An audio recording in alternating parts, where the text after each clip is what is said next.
라는 게 완전 비탄력적이라는 거죠. 완전 비탄력적이라는 거는 뭐가 변할 때, 가격이 변할 때 양이 변한다, 안 변한다? 안 변하는 거죠.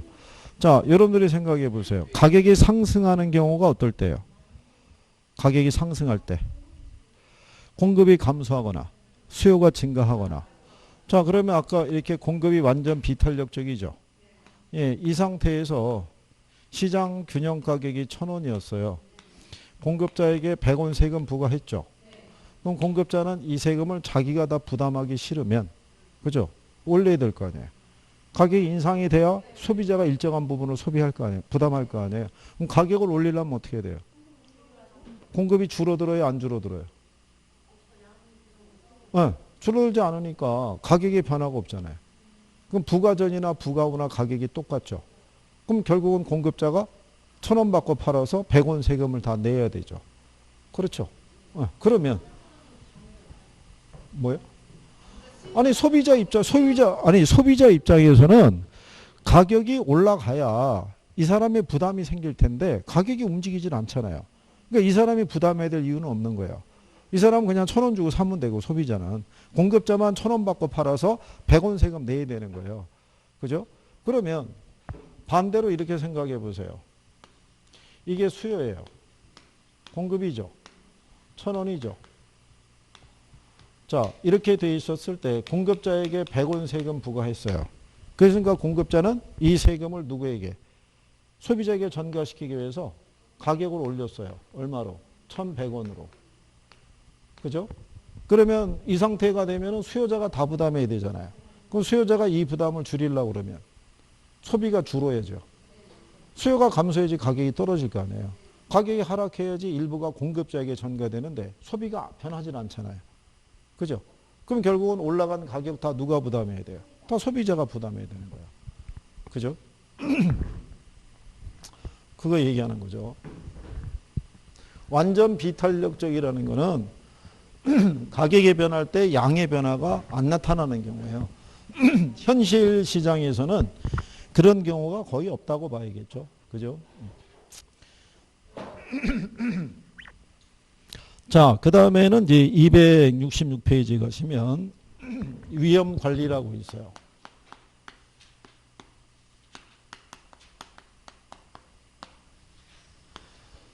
예, 요 위험 관리의 논리는 뭐냐면요. 투자자가 위험 자체를 회피하겠다는 논리가 아니고요.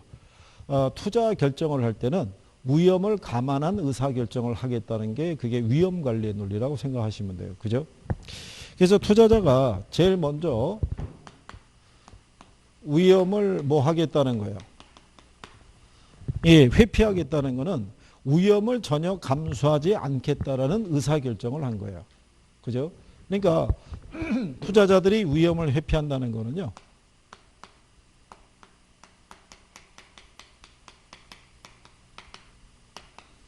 위험한 투자를 제외하는 의사결정을 하겠다 이런 얘기예요. 그러면 위험한 투자를 제외하겠다는 거는요. 예금하고 주식하고 그 다음에 이렇게 이제 부동산이 주어져 있을 때 여기는 배제한 의사결정을 하겠다 이런 얘기예요. 그러니까 어디에만 투자하겠다는 거예요. 안전한 곳에만. 여기에만. 그죠?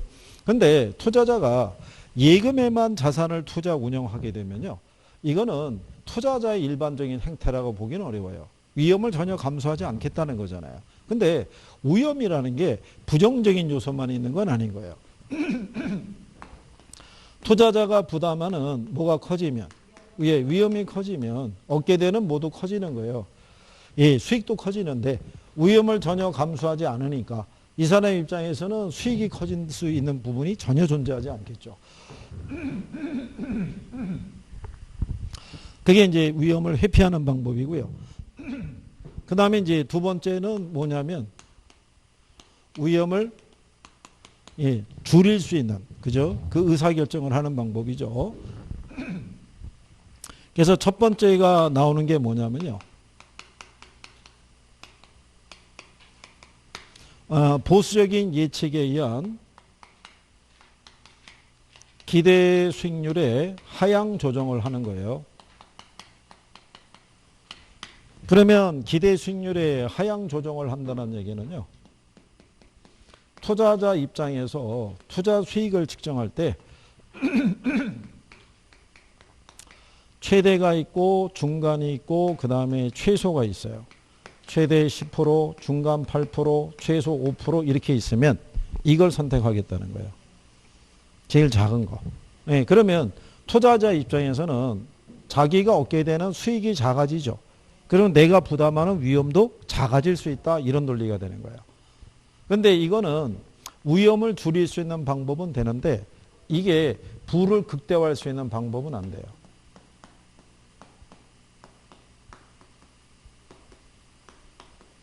왜냐하면 항상 작은 것만 선택하잖아요. 수익이 큰 거는 선택하지 않죠. 예, 그래서 물론 이게 작다라고 그래가지고 무조건 선택하는 건 아니고요. 이게 이제 요구 수익률과 비교해서 최소한 얘가 얘보다 크거나 같았을 때 선택한다. 뭐 이런 얘기죠. 그 다음에 이제 두 번째 방법이 뭐가 있냐면 예, 위험 조정 할인율의 사용이에요. 아까 우리가 위험 조정 할인율 얘기했었죠. 예, 위험 조정 할인율의 또 다른 표현이 뭐겠어요? 그 요구 수익률. 예. 아까 우리가 이제 그렇게 설명을 했던 거죠. 그러니까 이걸 사용한다는 얘기는 요구 수익률에 뭐를 하는 거예요? 상향 조정하는 거예요. 그러면 요구 수익률을 상향 조정하게 되면요. 장래 기대되는 수익이 주어져 있을 때 요구 수익률이 커지면은 투자자가 본 이 투자 가치는 상대적으로 낮게 평가돼요. 그러니까 좀 더 보수적인 판단할 수 있다는 거예요. 아까 이제 제가 이렇게 얘기했었잖아요. 원래 투자 가치를 측정할 때 투자로부터 예상되는 수익이 있죠. 이거를 투자자의 뭐로? 예, 요구 수익률로 할인하는 거예요. 근데 예상 수익이 만약에 1,000만 원이고요. 요구 수익률이 만약에 10%였어요. 그러면 이 부동산의 투자 가치가 1억이라고 그랬죠.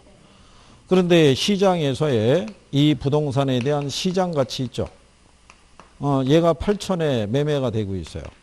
그러면 내가 보는 주관적인 판단에서는 얘는 상대적으로 저평가된 거예요. 그러니까 얘를 내가 8천에 매입을 하면 나는 틀림없이 차익을 기대할 수 있는 거예요. 그죠? 그런데 내가 이 수익을 올리는 과정에서 이게 커지는 거예요. 위험이. 네, 부담하는 위험이 커지면 요구 수익률이 커지죠.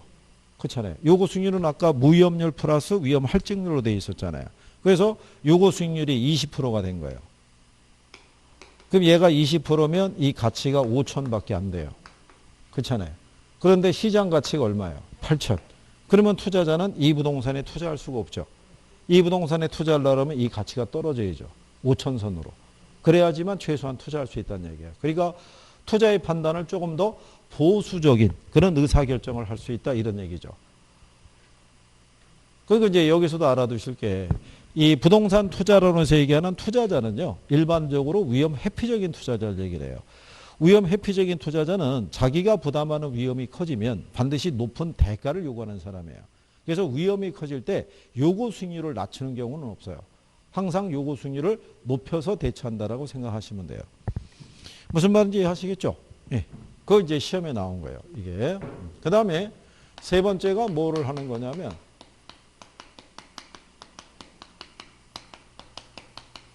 예, 평균 분산 분석이라든가 또는 포트폴리오를 구성하는 것도 있죠. 예, 이것도 위험을 줄일 수 있는 의사결정이다. 이 평균 분산 분석이라고 배웠던 거 기억하시나요? 예. 여기에 분산이 뭐예요? 분산. 평균은? 그래도 또, 그래요. 뭐, 나지겠죠? 그렇지 않겠어요? 용어라는 게 뭐, 분산이 위험이고요. 위험. 투자자는 위험의 크기만 갖고 투자를 결정할 수는 없잖아요. 그러니까 여기 평균이라는 게 수익률이에요. 평균 기대 수익률. 그러니까 위험과 수익의 두 가지 요소를 고려해서 수익이 같으면 위험이 작은 투자를, 그렇죠? 위험이 같으면 수익이 높은 투자를 선택함으로써 내가 부담하는 위험을 줄여갈 수 있는 의사결정을 하겠다는 얘기고요. 포트폴리오라는 건 뭐라고 그랬어요? 분산 투자하죠. 그럼 내가 하나의 자산에 집중해서 투자하지 않고 위험과 수익의 크기가 서로 다른 둘 이상의 자산에 분산 투자하면 내가 부담하는 위험을 줄일 수 있겠죠. 예. 그 다음에 이제 뭐를 할 수 있냐면요. 민감도 또는 감응도 분석이라는 걸 해요. 이건 우리가 위험을 통제하는 방법이라고도 얘기를 해요. 그러니까 위험을 통제하는 것도 위험을 줄이는 방법 안에 들어가 있는 거예요. 자, 우리가 민감도 분석이라고, 예, 거기 보시면 267페이지 가면 상단에 있죠. 양가로 5번에 가면 위험 통제, 가로 열고 민감도 또는 감응도 분석이라고 해놨죠. 예. 자, 요거는 투자 수익에 영향을 줄 수 있는 여러 가지 변수들이 있어요. 뭐 임대료라든가 경비라든가 또는 세금이라든가 감가상각 방법이라든가 다양한 요인들이 있다는 얘기예요. 그죠? 근데 임대료, 경비, 세금은 변해요, 안 변해요? 당연히 변하겠죠. 그잖아요. 우리 왜 수요 탄력성에도 해봤잖아요. 그죠? 그 다음에 여기 있는 투자 수익은 수년가 또는 내부 수익률로 얘기를 해요. 그러면 수년가 또는 내부 수익률은 변한다, 안 변한다? 걔도 변하는 거예요. 변할 때 생각해 보세요. 투자 수익이라는 게 수년가 또는 뭐를 나타내냐면 내부 수익률. 출제자들이 이걸 투자 수익으로 한 2번 주다가 갑자기 수년가하고 내부 수익률로 바꾼 거예요. 그게 또 학생들이 들어본 적이 없다고 또 그러면서 또 틀리는, 그죠? 자, 얘네가 변하면 수년가라든가 내부 수익률의 크기가 달라져요. 그죠? 예, 그럴 때 이렇게 해보는 거예요. 임대료를 제외한 나머지 요인은 일정하다는 가정하에 얘만 변화를 주는 거예요. 임대료만. 그래서 임대료를 한 5%를 인상을 했더니요. 여기 수익률이 1%가 늘어나더래요. 그죠? 이 변화를 확인한 다음에 그 다음에는 임대료 포함 세금이나 다른 애들을 고정을 시켜놓고 이번엔 경비를 변화를 준 거예요. 얘를 5%를 줄여봤더니 얘가 3%가 늘어나더래요. 그러면 이 투자 수익에 가장 크게 영향을 주는 변수는 임대료가 아니라 경비겠죠. 그럼 이 부동산은 무엇보다도 쓸데없는 경비 지출을 막는 게 가장 합리적이라는 거예요. 네, 그래서 여기에 가장 민감하게 영향을 주는 요인을 찾아서 집중적인 통제 및 관리를 함으로써 내가 부담하는 위험을 줄여가는 그런 방식이라고 생각하시면 돼요. 자, 이런 내용이 있고요. 그 다음에 위험을 전가하는 방법이 있죠. 예, 그게 이제 일반적으로 보험에 가입함으로써 내가 부담해야 될 위험을 제3자에게 전가하는 방법이죠. 그렇죠? 일반인들이 가장 많이 하는 게 이런 거예요. 보험에 가입하는 거. 그렇죠? 그래서 우리가 뭐 생명보험, 암보험 뭐 이런 데 가입하는 이유는 미래는 우리가 확신할 수가 없잖아요. 그죠? 근데 미래에 발생할 수 있는 위험을 내가 부담해야 될 위험을 줄이는 방법 중에 하나로 전가하는 방법으로 이제 보험에 가입하는 이런 방법을 주로 쓴다는 얘기죠. 어떻게 구성하는지는 아시겠죠? 예. 그 다음에 이제 그 밑에 가면 부동산 투자의 위험 분석과 평균 분산 모형이라고 있어요. 그죠?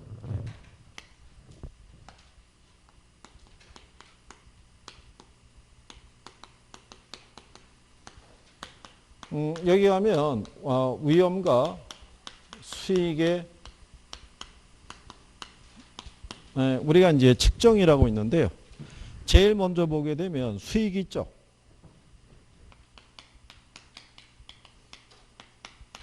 요 수익의 기대치를 계산할 때는요. 이게 확률 계산하는 거예요. 미래 수익은 확실하다, 불확실하다. 불확실하죠. 예, 그렇기 때문에 우리가 거기에 따르는 미래에 발생할 수 있는 경제적인 상황을 가정을 해놓고, 그죠? 예, 그거를 가지고 지속적으로 우리가 이제 한번 확인을 해보는 거예요. 그러면 이제 미래 호황일 수 있는 확률, 불황일 수 있는 확률이 뭐 100대 0에서부터 출발해가지고 10대 90 뭐 이런 식으로 확률 값이 계속 달라지겠죠. 거기에 따라서 미래의 수익률의 크기가 계속 달라지겠죠. 그 중에서도 가장 많이 나오는, 평균적으로 가장 많이 나오는 수익률을 우리가 산정하는 개념이라고 보시면 되죠. 그래서 여기 보는 이제 우리가 기대 수익률을 계산할 때는요.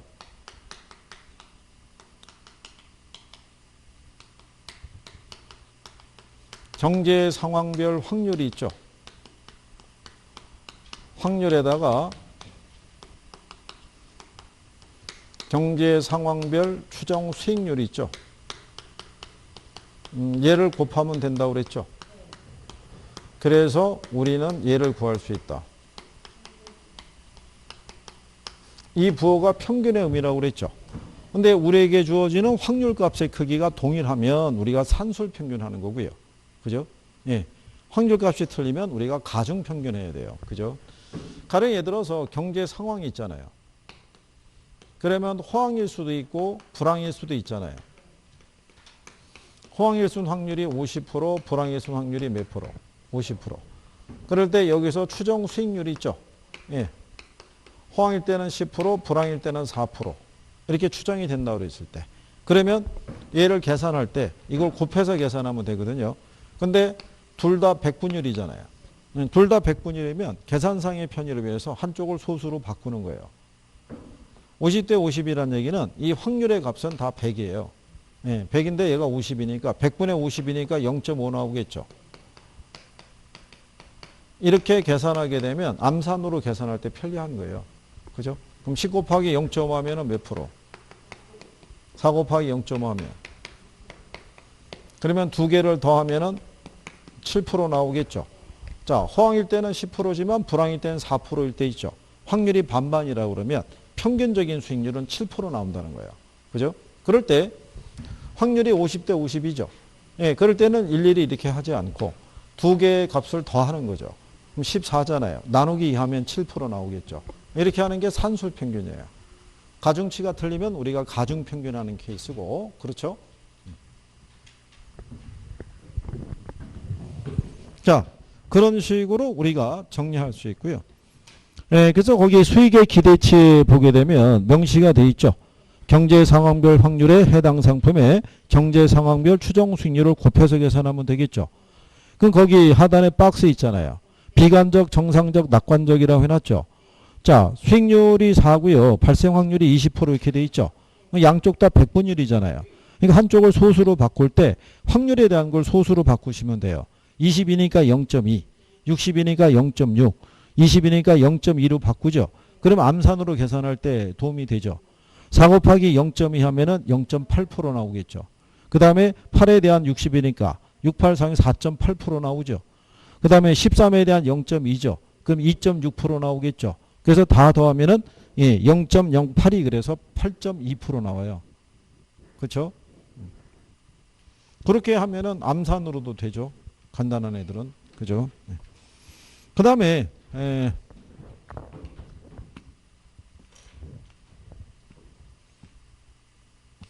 두 번째로 이제 위험을 우리가 측정을 할 때요.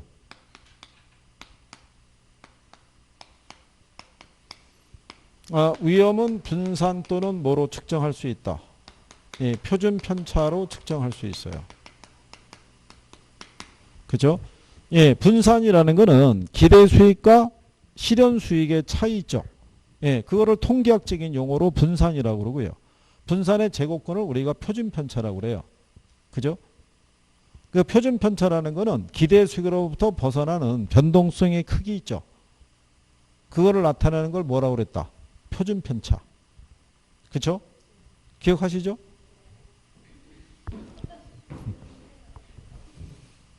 어떨 때 보면은 선생님 깜짝 놀랄 정도로 야, 이것도 이해가 되셨구나 이런 것도 있고, 어떨 때는 아직도 갈 길이 멀구나 뭐 이런 생각이 들 때도 있고, 그죠? 예. 뭐 이제 계속 그러고 가는 거죠, 뭐. 그렇죠? 예. 자, 우리가 이거 편차 있잖아요. 편차 얘기할 때 가령 예를 들어서 상가가 있는데요. 그죠? 예. 이 상가의 예를 들어서 예상 수익률이 호황일 때는 16%고요.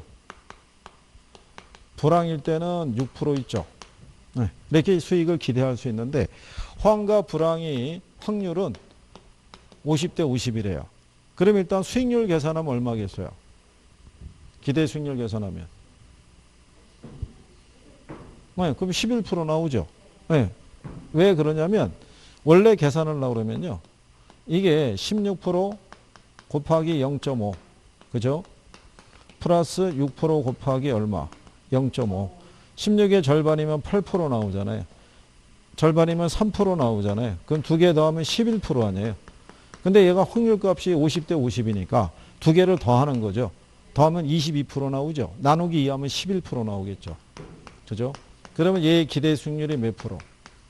11%예요. 그러면 여기서 표준 편차를 구할 수 있죠. 표준 편차는 몇 프로?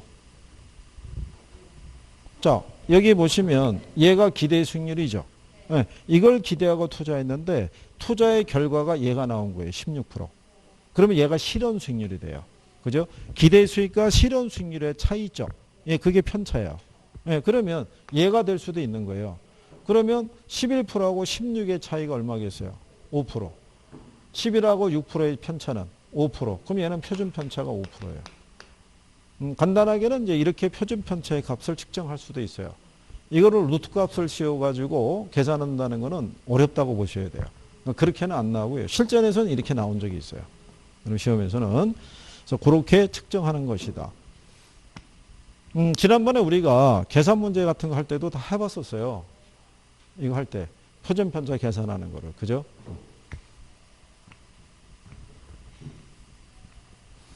그리고 이제 나중에 이 편차를 실질적으로 계산하려고 그러면요. 예, 이거는 백분율을 기준으로 계산할 수도 있고 소수를 기준으로 계산할 수도 있어요. 예, 거기에 따라 값에 대한 크기가 조금씩 표현은 다른 거예요. 표현은. 근데 예전에 그게 한번 시험에 나왔다가 오류가 발생해서 전항 정답 처리되고 난 이후로는 출제가 안 되고 있어요. 그때 한번 나오고 난 다음에 문제가 물어본 거는 백분율로 그 소수 값을 구하라고 해놓고 시험 지문은 백분율을 구한 값이 명시가 되어 있어서 오류가 발생했던 적이 있어요. 뭐 참고하셔도 되고요. 그 다음에 이제 그 밑에 가면 평균 분산 결정법이라고 있어요. 그죠?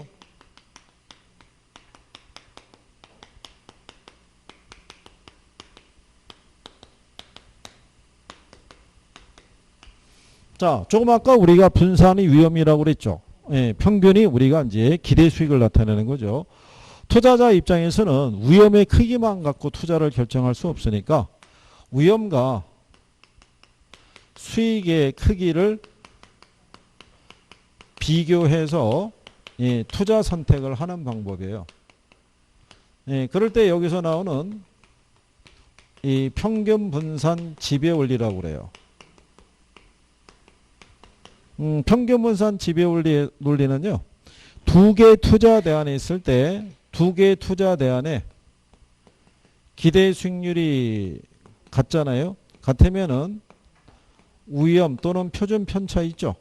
예, 이게 작은 투자안이 또 다른 투자안을 지배한다는 얘기예요. 근데 만약에 얘가 같잖아요. 얘가 같으면 상대적으로 이 기대 수익률이 큰 투자안이 또 다른 투자안을 지배한다 이런 얘기예요. 그래서 우리가 평균 분산 지배 원리라고 얘기하는 경우죠. 그래서 여러분들 거기 하단에 가면은 박스 있죠. 자, A하고 B가 있을 때요. 각각에 주어지는 수익률하고 그 다음에 표준 편차가 있어요. 자, 얘가 8%고요. 얘도 8%고요. 얘가 2%고 얘가 4%예요. 그죠? 그럼 A, B 두 개 투자 대안에 이 수익률의 크기가 같죠. 네, 같은데 표준 편차는 A가 2%고 얘가 4%잖아요. 그러면 이렇게 기대 수익률이 같으면 투자자는 표준 편차가 작은 A를 선택한다는 얘기죠. 그러면 A가 B를 지배할 수 있다는 얘기죠. 그렇죠? 예, 근데 이제 C하고 D가 있을 때요. 둘의 표준 편차의 크기가 동일해요. 동일한데 C는 기대 수익률이 12%고요. 얘는 14%라는 거예요. 그죠? 예, 그러면 표준 편차의 크기가 동일하잖아요. 그러면 기대 수익률이 큰 D가 C를 지배한다 이런 얘기인 거예요. 무슨 말인지 아시겠죠? 예, 그런데 이 평균 분산 이 결정법의 단점이 뭐냐면 위험과 수익의 크기가 서로 다르면 투자 선택이 곤란해요.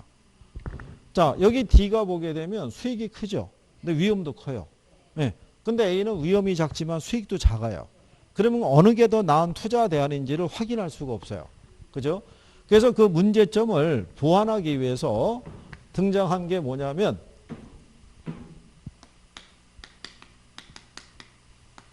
이걸 해결하기 위해서 포트폴리오를 구성하든가 아니면 변이개수 또는 변동개수를 활용할 수 있다는 얘기예요.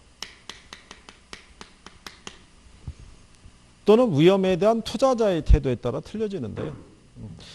이게 이제 오래간만에 여러분 시험에 작년에 지문으로 한번 나온 거예요. 변이 또는 변동개수에 대해서. 예.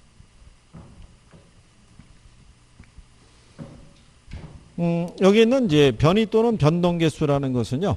자, 위험 수준의 상대적 척도를 나타내는 것으로 단위 수익률당 위험도 나타난다고 그랬죠. 예.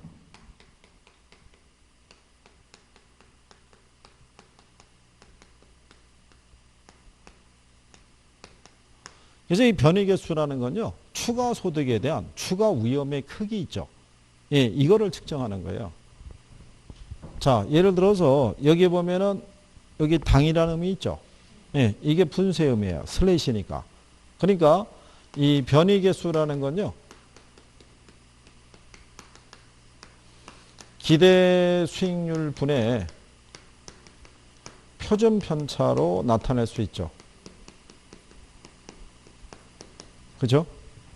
수익률 분의 위험이니까. 우리가 분수식 읽을 때는 분모부터 읽고 올라가잖아요.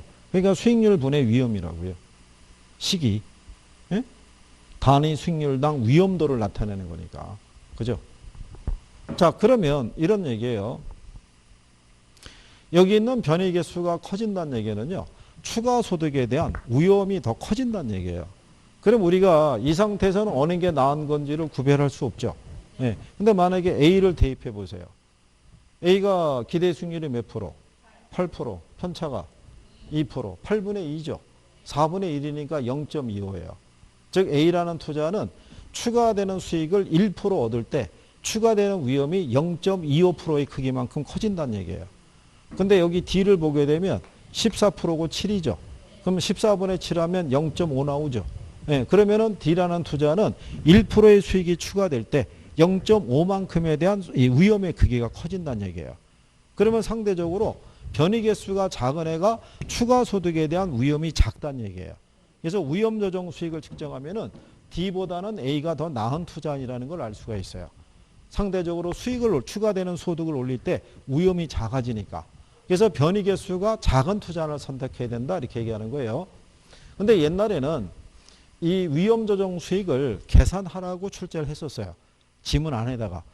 예, 그러면 문제 안에 문제가 또 있잖아요. 예, 그래서 요즘은 그렇게 안 나오고 그래서 한동안 얘가 안 나왔던 거예요. 예, 그러다 작년 시험에 예, 여기 있는 평균 분산 이 지배원리의 한계를 보완하기 위해서는 변이 또는 변동개수를 활용할 수 있다. 이렇게 지문 정도로만 나온 거예요. 오래간만에. 예, 그런 내용이에요. 자, 그래서 이제 그렇게 예, 여러분들이 그래서 이제 다른 조건이 일정할 때 변이 개수는 낮을수록 작을수록 선호가 되더라 이런 표현이에요. 무슨 말인지 이해하시겠어요? 예, 그래요.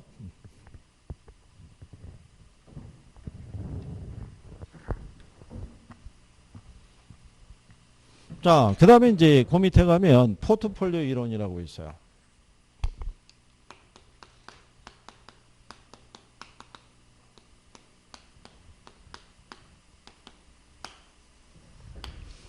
아, 이게 아까 우리가 위험을 줄이는 방법으로 들어온 게 이제 포트폴리오라고 그랬죠.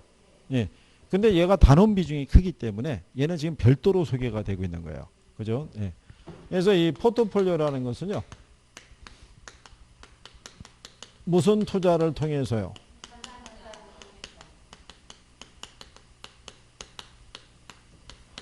불필요한 위험을 제거하고요. 이를 통해서 안정적인 결합 편익을 획득하고자 하는 자산관리의 방법을 우리가 포트폴리오라고 그래요.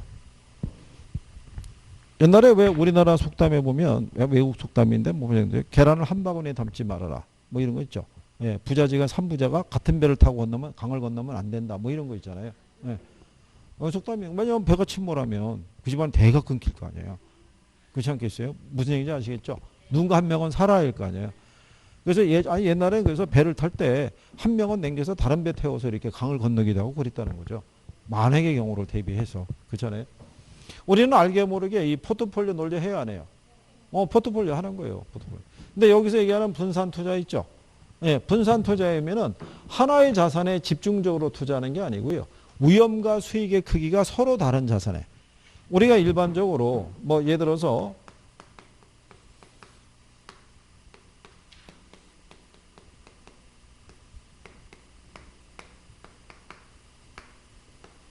이렇게 해서 투자하는 건 분산 투자가 아니죠.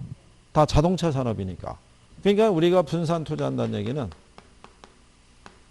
뭐 H자동차라든가 S전자라든가 L화학이라든가 그럼 산업군이 틀리잖아요. 그죠? 예, 그러면 한쪽의 산업이 침체기에 들어가더라도 다른 산업에서 발생하는 이익을 가지고 평균적인 수익을 일정하게 가져가겠다 뭐 이런 얘기죠. 그렇죠? 그래서 이 분산 투자의 의미가 이제 그런 거예요. 하나에 집중해서 투자했을 때 발생할 수 있는 위험을 줄여가겠다는 거죠. 그죠? 그래서 이게 포트폴리오라고 보시면 되겠고요. 그래서 이 포트폴리오 이론이 조금 아까 했던 이 평균 분산 결정법의 한계를 보완해주는 방법이라고 보시면 돼요. 그래서 이 평균 분산 결정법이 나오고요. 그 다음에 나온 게 얘예요. 그 이론이 바뀌면 틀리는 거예요. 포트폴리오의 한계를 보완하기 위해서 제가 등장했다 그러면 틀리는 거예요. 무슨 말인지 이해하시겠죠? 예, 그래서 그 내용에 대한 것도 예, 구별을 할 수 있으시면 되겠죠. 자, 그러면 뒤로 넘어가시면 포트폴리오의 총 위험이라고 있죠. 그죠? 예, 거기는 별표 하시는 거예요. 그게 시험에서는 잘 인용이 되는 거죠.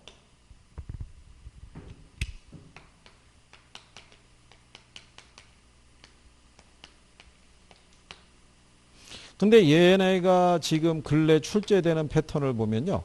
예전에는 포트폴리오 이론을 출제하고 그 안에서 얘를 집어넣어서 맞다 틀리다를 물어봤는데 요즘은 그냥 부동산 투자의 위험과 수익에 관한 내용이다. 이렇게 출제를 해놓고 그 안에 얘네가 들어가요. 예, 그러니까 예, 그렇게 인식을 해서 정리하시면 되겠고요. 포트폴리오의 총 위험이 있죠. 얘는 체계적 위험하고요. 비체계적 위험의 합으로 되어 있어요. 그죠? 예, 근데 우리가 조금 아까 불필요한 위험이라고 그랬죠? 예, 걔가 얘 얘기하는 거예요. 그죠? 얘는 투자자가 추가적인 비용 부담 없이요. 이런 식으로 위험과 수익의 크기가 다른 자산으로만 자산 구성만 하면 내가 겪지 않아도 되는 위험인 거예요. 무슨 말인지 아시겠죠? 예. 자, 그랬을 때 우리가 포트폴리오를 구성하면 그래서 얘를 줄일 수 있어요. 뭐를? 비체계적 위험을. 그러니까 얘가 줄어든다는 얘기는 얘를 줄이게 할 수 있다는 거예요. 근데 얘는 안 줄어든다고 얘기한 거죠. 그죠? 그래서 우리가 체계적 위험이 있죠.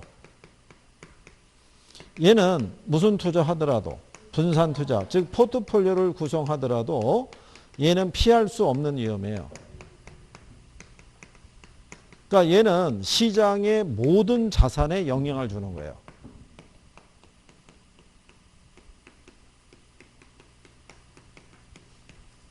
그래서 여기에 들어가는 게 뭐가 있냐면요.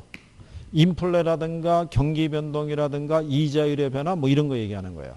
그죠? 근데 여기 있는 비체계적 위험이 있죠. 얘는 분산 투자하면은 얘는 피할 수 있는 위험이에요.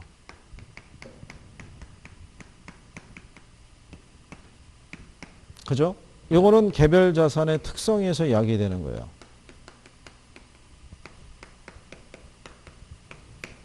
그렇잖아요.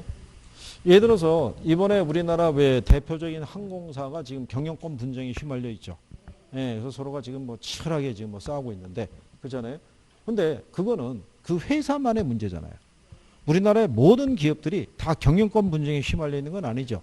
예, 그러니까 요즘 같은 항공 이쪽의 산업이 침체기에 있을 때 내가 항공주를 갖다가 주식을 다 올인했으면 리스크가 크겠죠. 근데 산업군을 달리해서 투자했으면은 다른 데서 발생하는 이익으로 상쇄시켜 갈 수 있다는 얘기예요. 그죠? 네. 그래서 우리가 피할 수 있는 거는 무슨 위험? 비체계적 위험이에요. 그래서 그 밑에 가면은 그림 나와 있죠? 이게 포트폴리오의 총 위험을 얘기하고요. 이게 구성자산수라고 봤을 때 만약에 이제 자동차 산업이 있고요. 전자가 있고 철강이 있고 화학이 있어요. 그 우리가 이렇게 구성자산수를 다양하게 나눠서 투자했죠. 예, 투자하더라도 이렇게 수평이네 있죠. 얘는 변화가 없잖아요. 이렇게. 이게 체계적 위험이라는 거예요. 분산 투자하더라도 얘는 줄어들지 않아요. 근데 이렇게 우양하는 애 있죠. 예, 얘가 비체계적 위험이에요. 얘는 구성자산수를 다양하게 하면 할수록 위험이 어떻게 돼요? 줄어들잖아요. 그래서 이 구성자산수를 무한대로 늘리게 되면 비체계적 위험은 0으로 만들 수 있다는 거예요. 예, 내가 전혀 부담하지 않아도 되더라. 이런 얘기가 되는 거예요. 무슨 말인지 하시겠어요? 예. 그래서 그게 그 그림에 대한 거죠. 자, 그 다음에 그 밑에 가면 포트폴리오 효과라고 나와 있죠. 여기 별표하고 요즘은 그 포트폴리오 효과에서 그 상감계수 용어나 이런 것들도 알아두셔야 돼요. 지문으로 활용하니까. 이게 이제 이렇게 생각하시면 되는 게, 요 안에서 자주 쓴다라고 해서 이제 노란색으로도 해드리는데, 실상 투자론에 들어오면요, 다 중요하다고 봐야 돼요. 왜 다 중요하다고 봐야 되냐면, 매년 6개에서 8문제가 나와요. 최대 많이 나올 때가 10문제까지 나온 적이 있어요. 그러면 지금 뭐 30회까지 시험을 치렀잖아요. 안 낸 데가 어디 있겠어요? 웬만한 데 다 냈어요. 그죠? 근데 걔네들을 계속 재활용을 해요. 지문으로. 그렇기 때문에 용어 하나하나를 정확하게 알아두시면은 이론으로 나오는 거는 만약에 한 뭐 7개, 8개 나오잖아요. 그럼 계산이 한 3개 나오면 4개, 5개는 이론이에요. 그럼 제가 말하는 거는 이론은 맞춰줄 수 있어야 된다는 거예요. 이론은 어렵지 않게 주기 때문에. 그죠? 그래서 제가 말씀드린 게 계산에 집착을 할 필요는 없다고 그랬잖아요. 계산이 안 되는데 그걸 어떻게 그걸 강요할 수 있겠어요. 그죠? 네? 그리고 강의하러 다니면요. 본인이 계산에 취약하다고 바깥으로 드러낸다 안 드러낸다. 절대로 안 드러내요. 표정 자체는 우아해요. 다 이해하고 있는 표정인 거예요. 속만 타고 있는 거예요. 그죠? 그리고 누구에게 물어보기는 참 사회적인 지위와 체면이 있으니까 물어보기는 참 그렇고. 그잖아요. 여기 그 젊은 친구 하나 있었죠? 여기 학생 중에. 예. 아니, 그 친구 또 왜 안 나오는 거예요? 젊은 친구가 실력이 올라가야 그 친구가 남아서 여러 안 되는 사람들에게 알려주고 막 그래야 되는데 또 빠졌다는 얘기예요? 예? 근데 제가 보니까 네 분이서 여기 있는 여기 계신 이게 여자분만 지금 남자분만 청일점으로 계시는데 나머지 여자분들 중에서 입안에서 여러분들이 가늠할 때 누가 학개론 제일 잘해요? 예? 손가락으로 가르쳐 보세요. 이거 화면으로 안 나오니까. 예? 다 비슷비슷해요? 아, 그러면 안 되고 누군가 한 사람이 민법은 누가 제일 잘해요? 그래요? 아니 근데 그게 뭐냐면 한 반에 축이 되는 사람이 있어야 돼요. 예전에 내가 볼 때 가장 이상적인 조합이 누구였냐면 두 분이 나란히 앉아서 짝꿍이었는데 예전에 학생이 많을 때는 둘둘씩 앉을 수밖에 없었어요. 한 분은 개론을 잘하고 한 분은 민법을 잘하는 거예요. 그리고 둘이 서로 가르쳐 주는 거예요. 둘이 서로 궁금한 거를. 그 나중에 둘이 동반 합격하는 거죠. 예? 가르쳐 줍니까? 누가요? 서로. 근데 서로 가르쳐 줄 때 절대 서로 간에 합의 보면 안 돼요. 서로 하다가 안 될 때 서로 얼굴을 마주 보면서 이런 건 시험에 안 나올 거야. 이러고 서로들 간에 합의 보고 그러면 안 되고 해소는 하셔야 돼요. 그리고 일단은 선생이 여기서 중요하다고 얘기하는 애들이 있죠. 회차가 바꿔지더라도 중요한 애는 계속 중요한 거예요. 별표해 주거나 노란색이다 알아둬야 된다 이건 내 똑같다고요. 그죠? 그러니까 그거를 여러분들이 제한된 시간에 이해가 되느냐가 관건인 거예요. 그래서 여러분들에게 지금 2차는 수업은 열심히 듣고 있나요? 네, 그건 열심히 들으셔야 돼요. 지금 복습을 1차 위주로 해달라는 것 뿐이에요. 1차가 돼야 2차를 넘어갈 테니까. 근데 나중에 2차를 들어갈 때 그 이전에 하나도 들은 게 없으면 못 따라간다고요, 수업을. 그러니까 수업은 열심히 들어야 돼요. 알든지 모르든지 간에. 그래야지 나중에 그게 들어가서 이제 집중적으로 들어가게 되면 정리할 때 도움이 많이 된다고요. 그러니까 1차에 대한 마지노선을 6월, 여기까지는 정리를 좀 하겠다. 7월 이후서부터 2차에 집중하더라도 어느 정도의 성과를 낼 수 있어요. 예. 그러니까 인강을 듣는 양반들도 똑같아요. 처음에는 자꾸만 원대하죠. 원래 출발은 수석을 노리고 들어왔을 거예요. 그죠? 다 죽었어 뭐 이런 거. 예. 이게 뭐 내가 안 해서 그렇지 맘만 먹으면 이거 뭐 딱 이러면서 내 학창 시절에 내가 시험만 보면 내가 뭐 점수 떨어진 적이 없고 뭐 이런 과거의 전설을 업고 들어온 거죠. 근데 막상 해보니까 옛날하고 틀리거든요. 일단은 기억력이 예전만 못하다는 거. 그 다음에 사회생활을 하다 보니까 시간을 내기가 참 어렵다는 거. 그리고 게임할 때는 몰랐는데 모니터 앞에 앉아가지고 이론 강의를 듣는다는 게 이렇게 어렵다는 거를 이번에 절감했다는 거. 그렇잖아요. 희한하게 왜 책만 보면 졸음이 쏟아지는지. 그죠? 주변 지인이 보리음료 한 잔 마시자 그러면 쌩쌩해지는데 말이죠. 그죠? 그러면서 어쨌든 간에 그 겨울이 지나고 봄이 온 거예요. 그죠? 예. 그러면서 곧 5월을 앞두고 있잖아요. 그래서 지금 정도쯤에는요, 인강을 듣다가 반 포기하거나 또는 1차만 하겠다라고 이미 마음의 결정을 내린 사람들도 수두룩한 거예요. 다만 표현만 안 하는 것 뿐이에요. 표현. 왜냐하면 주변에서 다 할 거 아니겠어요? 그렇잖아요? 그런데 갑자기 이 시점에서 나는 올해 2차는 포기하고 1차만 하겠다 얘기할 수는 없잖아요. 그러니까 혼자만의 아픔으로 갖고 7월까지 끌고 가는 거예요. 끌고 가다가 그때 자수하는 거죠. 내가 알아봤더니 이 시험이 원래 1년에 끝내는 시험이 아니래. 이게 평균 수험 기간이 2년이래. 이러면서 주변 정리하기 시작하는 거예요. 그러면 더 이상해지는 거예요. 이게 밸런스가 맞아야 된다고요, 공부로. 그러니까 포기를 얘기하거나 그럴 계제는 아니에요. 열심히 해보는 게 중요하잖아요. 그죠? 네? 근데 그러면 또 뭐 하겠어요? 선생님 얘기할 때만 잠깐 반짝거리죠. 오늘 좀 해봐야지. 그 다음 막상 하려고 그러면 습관이 안 돼 있어가지고 한 30분 하다가 지쳐요. 그러면 이제 마음이 바뀌죠. 내일부터 열심히 해봐야지. 그렇죠? 근데 내일이 수요일이잖아요. 선거해야 되잖아요. 그죠? 예, 우린 또 그런 거는 지켜야죠. 국민된 도리로. 선거 끝나고 또 모처럼 만에 지인을 만나면 그죠? 또 보리음료 한잔 하면서 넘어가죠. 그러면서 언제 열심히 하겠다고? 목요일부터. 그렇잖아요? 근데 목요일 나와서 막상 하려고 그러니까 전날 먹은 보리음료의 어떤 후유증을 인해가지고 집중하기 힘들죠? 금요일 날로 넘어가면 무슨 생각 들어요? 이번 주는 일단 지나가고 다음 주 월요일부터 열심히 해보자. 새로운 마음으로 이렇게 가는 거죠. 근데 다음 주 월요일 되면 또 하순으로 들어가잖아요. 그럼 또 애매해지는 거죠. 그럼 우리나라 정서는 그렇죠. 초로 가는 거예요. 항상 일을 선호해요. 근데 5월 1일이 또 노동자의 날 뭐 이런 거잖아요. 그런 날은 또 지켜야 돼요. 그러니까 또 5월 2일부터. 그러고 가다 보면 5월 달에 빨간 날 있죠. 거기 휘말리면 5월 달 가는 거예요. 그럼 이제 6월 달 들어가는 거예요. 그죠? 그럼 7월이 보이기 시작하는 거예요. 그죠? 그러면 7월 달부터 전통적으로 열심히 하려고 그래요. 희한하죠? 왜 그러냐면 7월 달이 되면 얘가 보이거든요. 얘가 7월 달 이전은 가려서 안 보여요.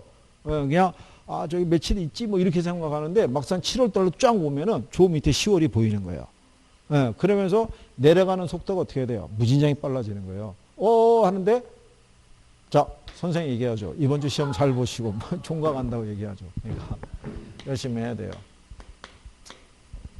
그런 의미에서 우리가 포트폴리오 효과 있죠. 예. 예, 거기 여러분들이 보시게 되면은 이 포트폴리오 효과라는 것은 하나의 자산에만 투자하잖아요. 그 우리가 수익도 크지만 위험도 커질 수 있어요, 없어요? 있잖아요. 그럼 이럴 때는 포트폴리오를 구성함으로써 수익은 동일하게 유지하면서 위험을 감소시키거나 위험은 동일하게 유지하면서 수익을 더 높일 수 있는 방법이 있죠. 예, 그거를 나타내는 게 포트폴리오 효과라고 그래요. 그죠? 그러면 이 포트폴리오 효과를 측정하려고 그러면 우리가 얘를 활용을 해요. 뭐를? 상관계수는 뭐를 의미했어요? 상관계수라는 건. 일단 상관계수의 수치는요. 마이너스 1에서부터 1까지 존재해요. 그죠? 여기 우리가 플러스의 뭐를 붙일 수도 있고 안 붙일 수도 있어요. 예. 그래서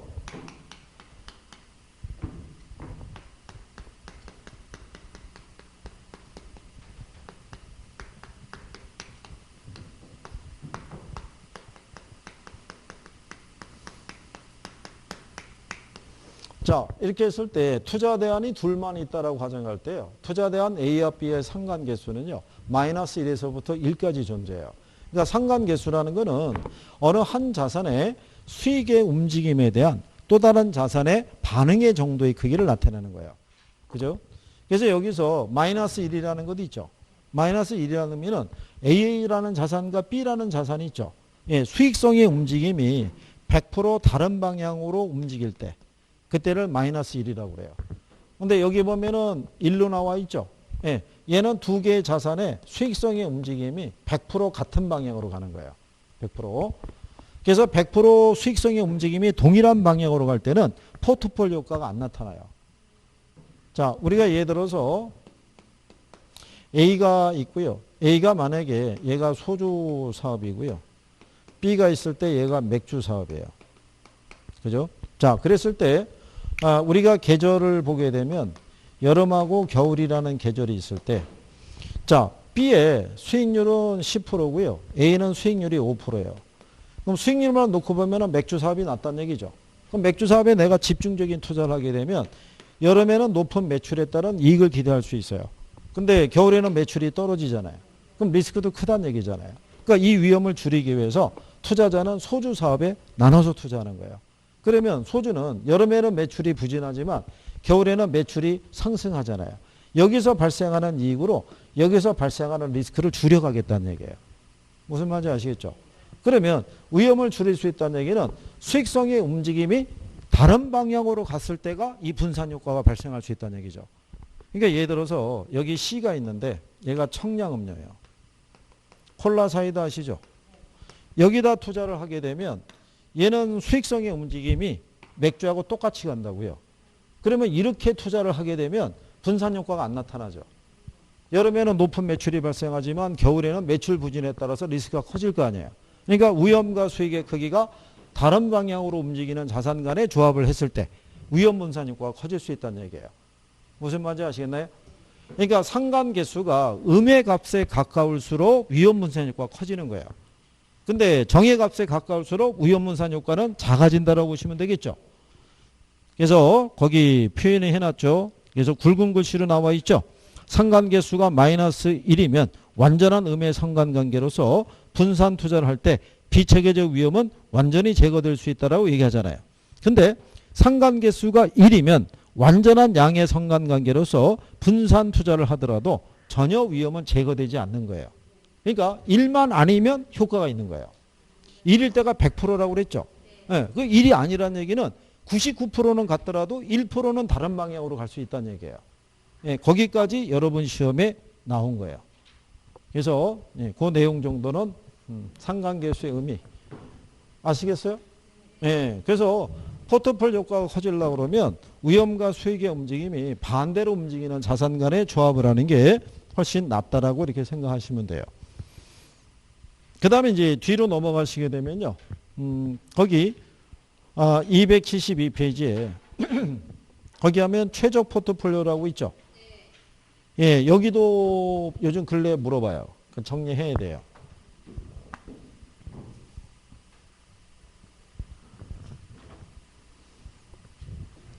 왜요? 힘드신가요? 투자론? 투자론 와서 이렇게 듣게 되면 처음에는 쉽지 않아요. 용어도 낯설고 무슨 말 하는지는 모르겠는데 시간은 계속 가고 있고 그렇죠? 답답해갖고 고개를 들었는데 학개론 선생하고 눈이 마주치면 몰라도 고개는 아래 위로 끄덕거려야 되고 그건 반사적인 조건이에요. 그죠? 좌우로 흔들 수는 없으니까 그냥 아래 위로 끄덕거려야 되고 그럼 선생은 그걸 보고 또 착각하는 거죠. 아 그래 오늘 납득이 다 됐구나. 그래 놓고 다음 주에 와서 물어보는 거죠. 네, 그러면 지난주에 그 태도하고 전혀 다른 반응이 나오는 거죠. 틀림없이 지난주는 아래 위로 고개를 끄덕거렸는데 그 다음날 그 다음 주에 와서 물어보면 좌우로 막 흔들리고 있는 거죠. 그러면 또 다시 또 물어보고 얘기하고 그러는 거죠. 그러다가 조금씩 실력이 늘어나는데 1차만 도전하는 게 아니라 동차를 해야 되니까 조금 더 열심히 해야 돼요. 그죠?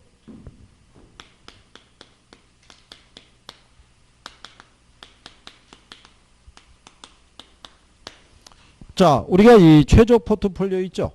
네. 최적 포트폴리오라는 경우는 어떤 경우를 얘기를 했어요? 최적 포트폴리오. 최적 포트폴리오. 어떻게 해요? 어? 아니 뭔가가 들리기는 들리는데 이 선을 못 넘어오고 있어요. 그죠? 그 밑에서만 들리는 거예요. 그죠? 아니 저도 들을 수 있게끔 얘기를 해줘야지 혼자만 알 수 있게끔 얘기를 하면은 알 수가 없잖아요. 그죠? 예? 여러분들의 특징 중에 하나가 뭐냐면 확실하게 알면 남자 목소리가 들려요. 통일 굵고 짧게 나와요. 그죠? 근데 잘 모르겠으면 어디선가 가녀린 목소리로 퍼지는 거예요. 이렇게. 아니면 묶음으로 나오든가. 그죠? 선생이 알아들 수 없게끔. 근데 뭔가 대답은 한 거예요. 그죠?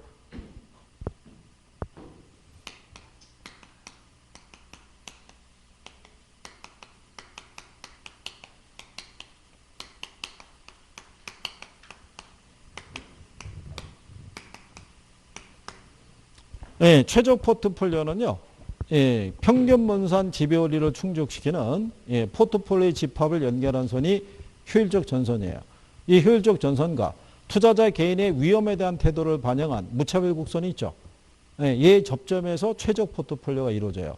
이게 답으로 나왔던 거예요. 올바른 거 고르라고 그랬을 때. 포트폴리오 이론을 출제하면서. 그리고 얘도 한 3-4번 정도 출제를 한 거예요. 그러니까 효율적 전선의 의미도 알아두셔야 돼요. 무슨 말인지 아시겠나요? 그래서 여기 해놓고 한 번에 묶어서 272페이지 거기 최적 포트폴리오 밑에 가면 효율적 전선 나와 있죠. 예. 아까 평균분산 지배원리 배우셨죠? 예, 그걸 잘 염두에 두셔야 돼요. 그죠? 잠깐 5분 쉬었다가 마무리하시죠.